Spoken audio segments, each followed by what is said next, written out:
In a high-rise building's uppermost floor, there is a banquet table where 11 individuals from the upper echelon are present. The men are attired in pricey suits while the ladies exhibit complex hairstyles and exquisite jewelry. The company is attended to by numerous waiters and footmen, and a grand piano and a duet of strings provide music. A banquet steward keeps a watchful eye on the event. The table is replete with a profusion of rich meat dishes, which the guests consume eagerly. Despite the waiter's efforts to bring in more plates, the company's appetite remains insatiable. The guests indulge in consuming the meat of various animals, such as crocodiles, sharks, dogs, lions, and even raw meat, without uttering a word. However, one lady at the table finds this odd and hesitates to partake. Eventually, the weight of the plentiful dishes becomes too much for the plank floor beneath the lavishly decorated table, causing it to creak. The waiters and musicians anticipate what will happen next and stealthily survey their surroundings. Suddenly, the floor, along with the table and all the guests, collapses to the floor below with a deafening crack. The attendants react nonchalantly to the situation, while the banquet manager notes a few things in his notebook before instructing someone on the conference machine, next floor. The musicians promptly grab their instruments and transport them to the lower level. The massive chandelier that hung overhead is lowered to the floor below as well. Following the hostess's lead, the waiters bearing the new dishes march in a disciplined manner to the lower hall. After the fall, the guests regain their composure.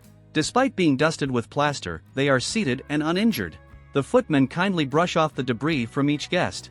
The woman who has yet to consume any meat is the cleanest of them all.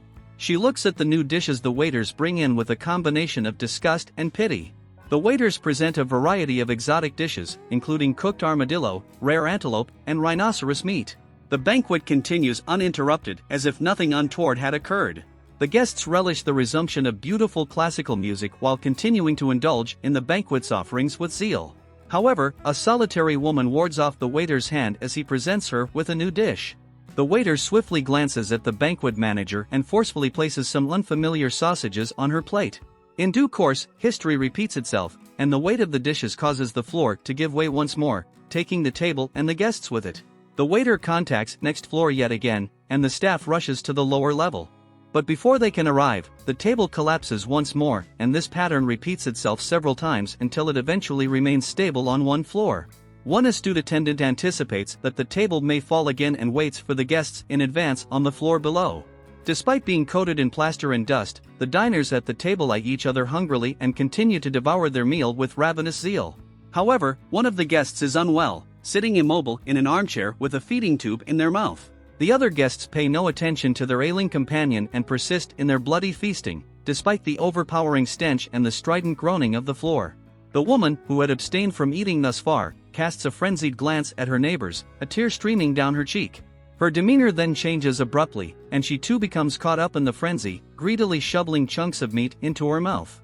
The guests have lost all their refinement and are now choking, coughing, and rudely grabbing food from each other's plates. The floor continues to give way, and the table falls again, causing chaos. This time, however, the table doesn't stop on any floor but instead plummets lower and lower, hitting each floor it passes through. The crystal chandelier also falls and shatters. The guests scream and try to hold onto the table, while the waiters stare in horror at the gaping hole in the floor. Only the banquet manager remains composed, and he looks into the camera with a mocking expression. Hope you enjoyed, and don't forget to hit that like and subscribe button for more movie recaps.